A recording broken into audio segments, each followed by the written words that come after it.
안녕하세요 여러분, 시연의 정복의 저자 이상진입니다. 이제부터 제3장 변수와 자료형 시작하도록 하겠습니다.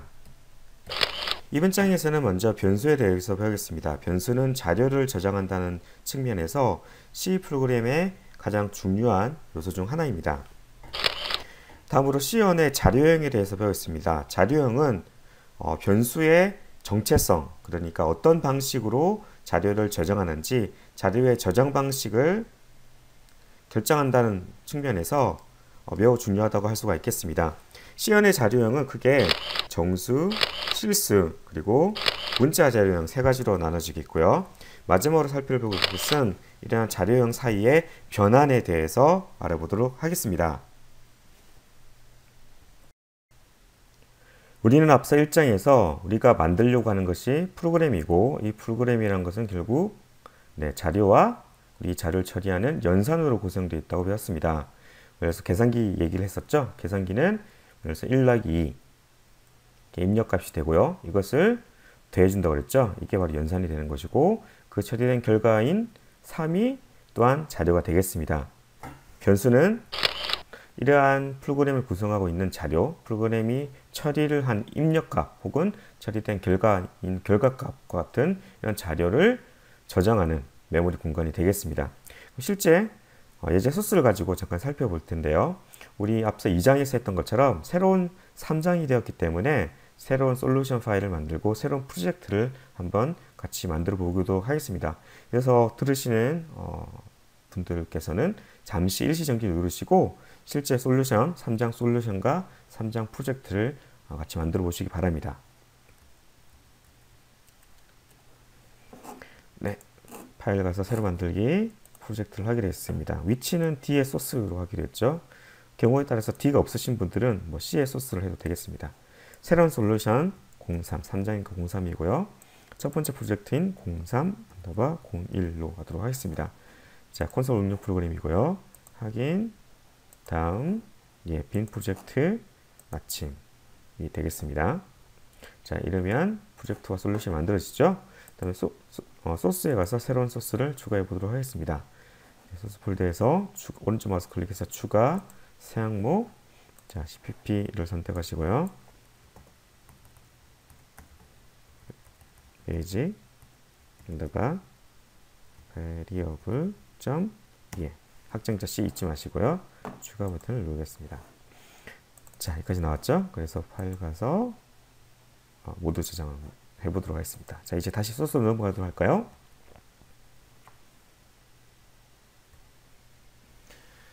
자, 우리가 살펴볼 베이직 베리어블 .c로 만들어진 프로그램은 어떤 프로그램이냐면 매우 간단한 프로그램입니다.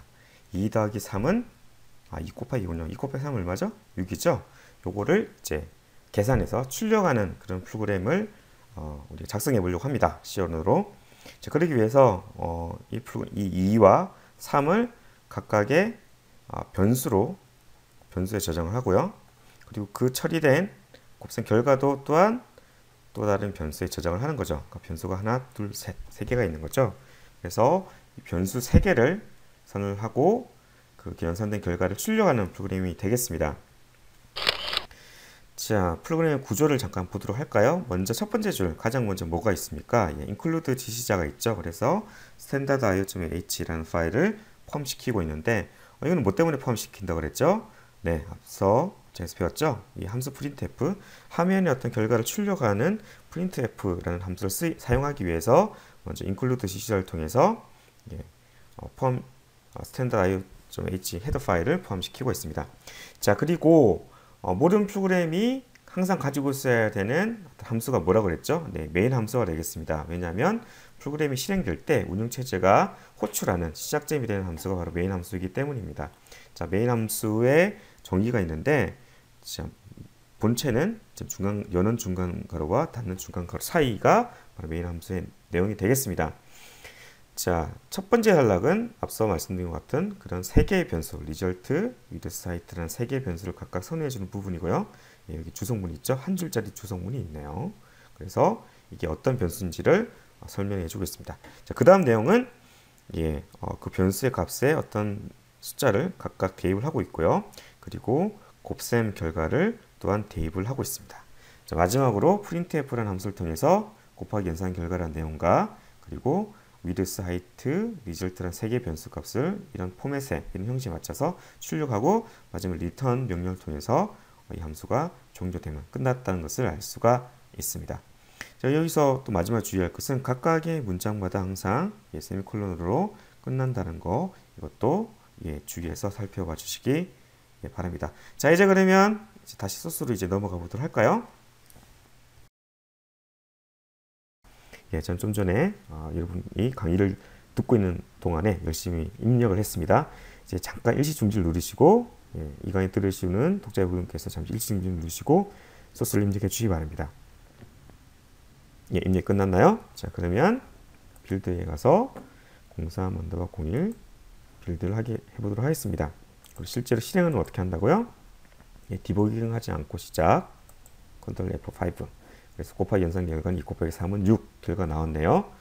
자, 여기까지 되었으면 이제 우리가 좀 전에 살펴본 소스 내용을 더 심도 있게 한 줄 한 줄 꼼꼼하게 살펴보도록 하겠습니다.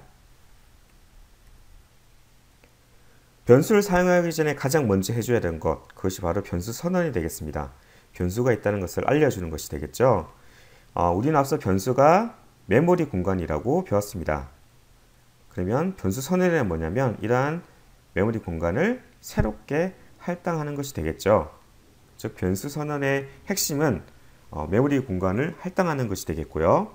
그것은 변수를 사용하기 전에 가장 먼저 해줘야 된다. 이것이 중요한 포인트가 되겠습니다. 변수 선언의 간단한 문법을 살펴보도록 할까요? 먼저 제일 앞에 자료형이 무엇인지 알려줘야 됩니다. 그래서 말하는 자료형은 인티저, 정수형이 되겠죠. 그리고 그 다음 두 번째로는 변수의 이름이 나오게 되겠습니다. 이 같은 경우에는 result가 변수 이름이 되겠고요. 그리고 세 번째 요소는 변수의 초기값, 즉 처음에 어떤 값으로 넣어주느냐, 그 초기값이 되겠고요. 이 부분은 생략이 가능합니다. 하지만 가능한 초기값을 꼭 지정해 주는 것이 아름다운 습관이 될 것입니다. 이 부분은 좀 이따 다시 말씀드리도록 하죠. 그리고 마지막으로 문장의 끝을 알려주는 세미콜론이 나오게 돼야 됩니다. 자, 이러한 result라는 변수를 선언해 주게 되면 메모리 공간에 어떤 일이 생기느냐, 이처럼 특정 메모리 공간을 할당해 주고요. 단 초기값으로 0을 선언해 줬기 0이라고 해줬기 때문에 0이 초기값이 되겠습니다.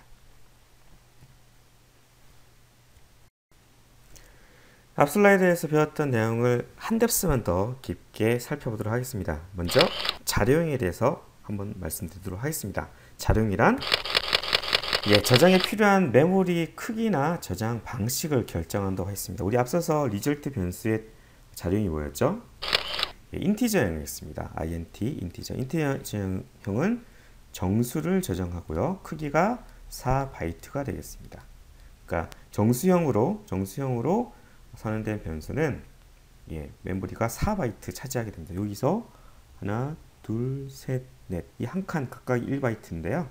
모두 4바이트가 되겠습니다. 자, 그리고 여기서 저장 방식은 뭐냐면 실수형인 경우에는 실수형 소수점이 있는 1.2와 같은 실수형인 경우에는 정수와 다른 방식으로 여기 있는 내용이 저장이 되게 되겠습니다. 크기는 예를 들어서 플로트라는 실수형이 있는데 이 플로트라는 실수형은 크기가 여전히 4바이트지만 저장되는 방식이 정수형이 아니라 실수형이기 때문에 저장되는 방식이 다릅니다. 이처럼 자료형은 저장에 필요한 메모리의 크기와 저장 방식을 결정한다. 그래서 매우 중요하다는 뜻이 되겠죠. 그래서 뒷슬라이드에서 이 장의 남은 부분에서 자료형에 대해서 좀 더 살펴보도록 하겠습니다. 자, 두 번째로 변수 이름이 나왔었죠. 그래서 앞서서 리절트였죠. 리절트. 변수 이름은 변수를 구별하는 식별자이기 때문에 식별자. 사람이 인식을 한다는 측면에서 매우 중요한 역할을 할 수 있습니다. 즉 단순한 주소가 아니라 사람이 인식할 수 있는 그런 역할을 한다는 점에서 변수 이름은 중요하다 할 수 있고요. 그 변수 이름에는 몇 가지 규칙들이 있는데 이 규칙에 대해서는 다음 장에서 살펴보겠습니다. 자, 마지막으로 초기값 우리 0으로 줬는데요. 자, 리절트는 0이기 때문에 이 리절트라는 변수는 0이 되었고요. 자, 그 다음 보시면 width와 height 각각 모두 초기값으로 는 0 해서 조값 0으로 되어 있음을 알 수가 있습니다. 자, 여기서 한 가지만 더. 자, 인트형으로 변수가 두 개가 선언되었는데 그 각각 중간에 뭐가 있죠? 예, 콤마가 있다는 거. 여러 개 있을 때는 콤마가 있다는 거. 콤마로 각각의 변수를 구분해 준다는 것. 이 점에 주의해 주시기 바랍니다. 네, 다음으로 변수 이름에 대해서 좀 더 살펴보도록 하겠습니다. 변수 이름은 변수를 구분짓는 식별자 역할을 한다고 그랬죠. 근데 이런 변수 이름 지을 때는 꼭 반드시 지켜야 되는 규칙들이 있습니다. 왜냐하면 그 규칙을 따르지 않으면 컴파일러가 C 소스 파일을 컴파일 할 수 없기 때문에 그렇습니다. 즉 프로그램이 만들어질 수가 없는 거죠. 가장 대표적인 것이 세 가지가 있는데, 먼저 첫 번째 규칙입니다. 첫 번째 규칙은 알파벳 그리고 언더바 밑줄은 어디서나 올 수가 있습니다. 심지어 제일 앞 글자조차도요. 그래서 여기 보시면 스튜던트 스코어 소문자, 맥스 카운트 대문자, 그리고 언더바 마이 스코어. 자, 여기 이 세 가지 이 세 변수의 특징이 뭐죠? 네, 알파벳 대문자 혹은 소문자 및 언더바로 구성되어 있습니다. 그렇죠? 그리고 제일 앞 글자는 이처럼 대소문자 알파벳 어떤 것이나 밑줄 올 수가 있습니다. 자, 두 번째 규칙은 뭐가 있습니까? 두 번째 규칙은 특별한 게 알파벳 밑줄 외에 숫자가 올 수 있죠. 근데 숫자는 어디서부터 올 수 있다? 두 번째 글자부터 올 수가 있다는 것이 되겠습니다. 예를 들어 숫자 7 제일 뒤에 있죠. 맥스 2 카운트 중간에 있죠. 괜찮습니다. 숫자는 숫자는 제일 앞에는 올 수 없습니다. 예를 들어서 7 스튜던트 안 되겠죠? 왜냐면 숫자가 제일 앞에 오면 안 된다는 것. 이것을 특별히 주의하시기 바라고요. 자, 그리고 그 다음 공백이나 특수문자는 올 수가 없습니다. 자, 중간에 공백이 왔죠? 중간에 샵 교가 특수문자가 왔습니다. 이처럼 특수문자와 공백은 올 수가 없다는 것. 이 점 특별히 주의하시고요.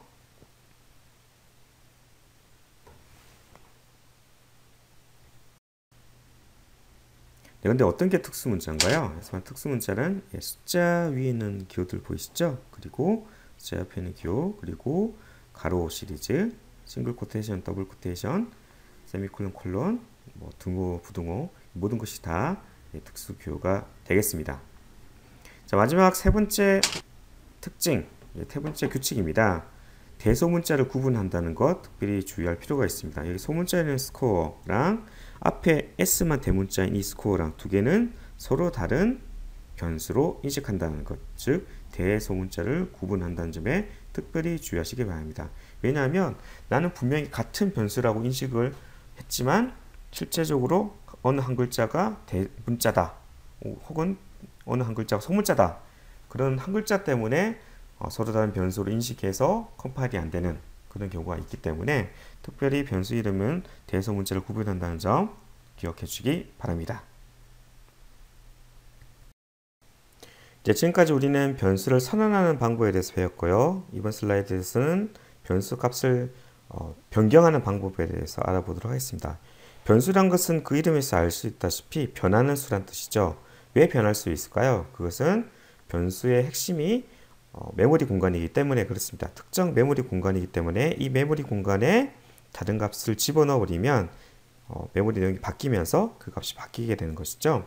예를 들어서 가장 대표적인 것이 이처럼 대입 연산자 있고 는을 이용해서 이꼴 기호를 이용해서 변수의 특정 값을 대입한다는 것이 되겠습니다. 즉 왼쪽 left side, 왼쪽이 L 사이드가 width가 되고요. 그리고 오른쪽이 숫자 값이 되겠죠. 그래서 대입 연산자를 통해서 width라는 변수에 숫자 2를 대입하게 되겠습니다. 즉 width에 숫자 2를 대입하는 거고, 그럼 결과적으로 변수 width의 값이 내용이 2로 채워지게 되는 거죠. 자, 그 다음으로 조금 더 나아가서, 자, 대입 연산자 이꼴을 이용했지만 오른쪽에 있게 뭐가 되죠? 예, width 곱하기 height. 자, 이 각각이 다 변수가 되겠죠. 자, 변수 곱하기 변수. 이 말은 뭘까요? 이 말은 변수에 저장된 값, 이 같은 경우 2가 되겠죠. height, 이 같은 경우 3이 되고, 변수에 저장된 값을 이용해서 그 값을 곱해서, 즉 2 곱하기 3이 되고요. 그 계산된 값을 대입 연산자를 이용해서 result라는 변수 안에 넣어준다.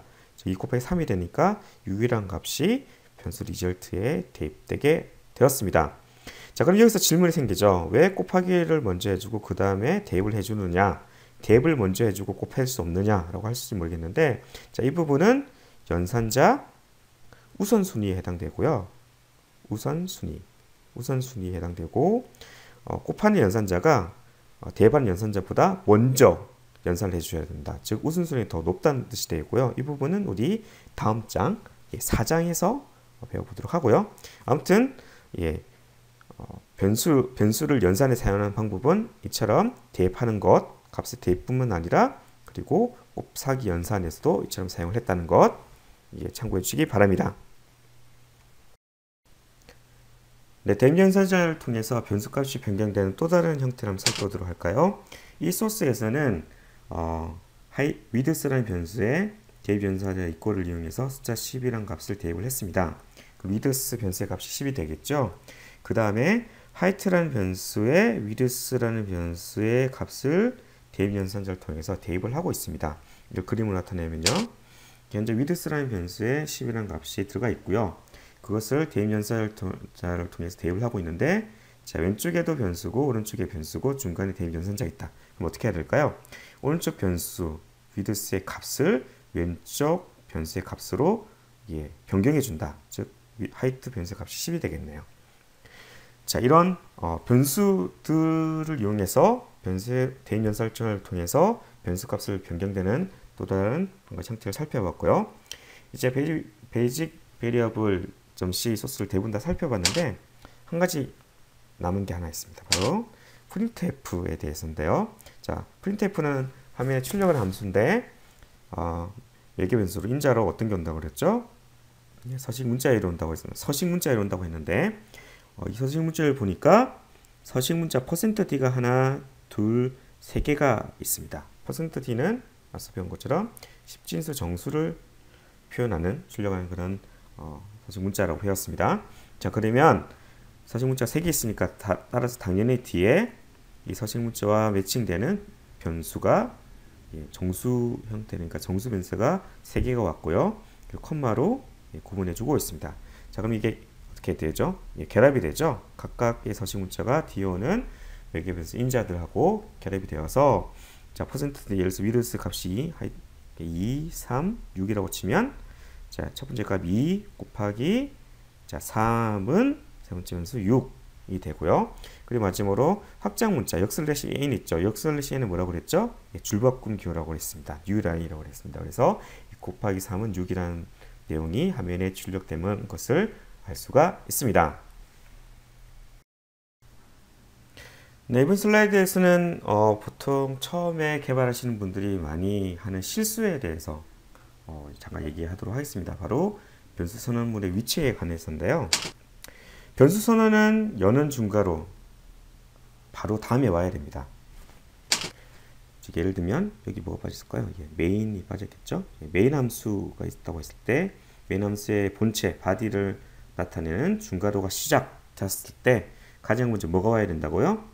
변수를 선언하는 부분이 먼저 와야 됩니다. int result는 0 뭐 이런 식으로요. 그런 다음에 변수 선언이 끝난 다음에 그 다음에 다른 명령들이 와야 됩니다. 예를 들어 볼까요? 자, 이와 같은 소스를 작성했다고 칩시다. printf 곱하기 연산 결과 다음에 int result는 0. 자, 변수 선언이 여기 있죠? 뭐가 잘못됐나요? 이렇게 컴파일하면 틀림없이 컴파일 오류가 발생합니다. 네, 어떤 거죠? 네, 변수 선언 전에 어떤 명령, 함수 호출이 있었죠? 그렇기 때문에 이 소스를 컴파일하면 컴파일 오류가 발생을 합니다. 자, 그럴 때는 어떻게 해야 된다고요? 순서를 바꿔야겠죠? 변수 선언이 먼저 위에 와야 되는 것을 알 수가 있습니다.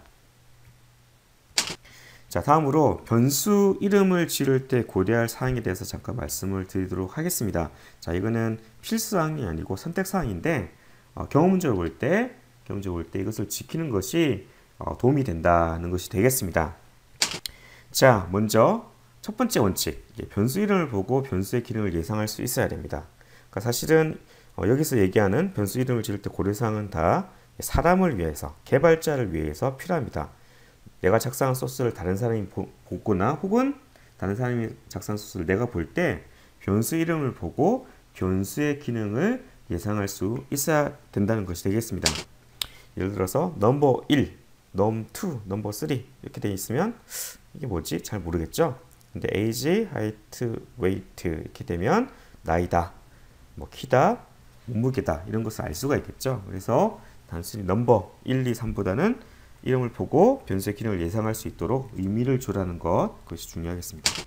자, 다음으로 두 번째로 이것은 그냥 간단히 사용하는 변수가 아니라 뭔가 좀 복잡한 프로그램에서 사용될 때는 변수 이름은 두 개 이상의 단어를 조합해서 구체적으로 만드는 것이 좋습니다. 예를 들어서 student age, 그러면 학생 나이라는 것을 알 수가 있죠. 자, 그런데 두 단어를 조합할 때 이처럼 대문자를 이용해서 명사형 혹은 명사 혹은 동사의 첫 글자를 대문자를 이용해서 구분하는 방법도 있고요. 아니면 언더바를 이용해서 이처럼 student 언더바 age 방법을 이용할 수도 있고요. 이 책에서는 주로 두 번째 방법을 이용해서 많이 변수 이름을 지었습니다. 자, 다음으로 상수 변수라는 것이 있습니다. 상수 변수, 즉 constant variable 혹은 줄여서 constant 하는데 이건 뭐냐면 변수의 서론 앞에 제일 앞에 const라는 예약어를 붙여주는 것이고요. 이일 경우에 이후에는 상수 변수가 되기 때문에 그 값을 변경할 수가 없습니다. 즉 맥스 사이즈는 10이라고 초기 값을 줬는데 그럼 맥스 사이즈라는 맥스 사이즈 변수 값은 10이 됐죠. 이후에 맥스 사이즈는 11 이렇게 해주면 안 됩니다. 그죠? 상수 변수로 선언해 줬기 때문에, 즉 상수 변수는 이후에 변수의 값이 바뀌면 안 되는 경우에 const라는 예약을 통해서 이 변수의 값에 변경을 막는, 그래서 프로그램이 끝날 때까지 항상 같은 값을 가지게 하는 것이 바로 상수 변수가 되겠습니다. 네, 여러분, 지금까지 우리는 변수란 무엇인지, 그리고 변수를 어떻게 선언해주고 변수의 값을 대입할 때는 어떻게 하면 되는지, 그리고 변수 이름의 규칙과 그리고 여러가지 주의해야 될 점에 대해서 배웠고요. 다음번 슬라이드에서는 C원의 자료형에 대해서 보다 본격적으로 살펴보도록 하겠습니다.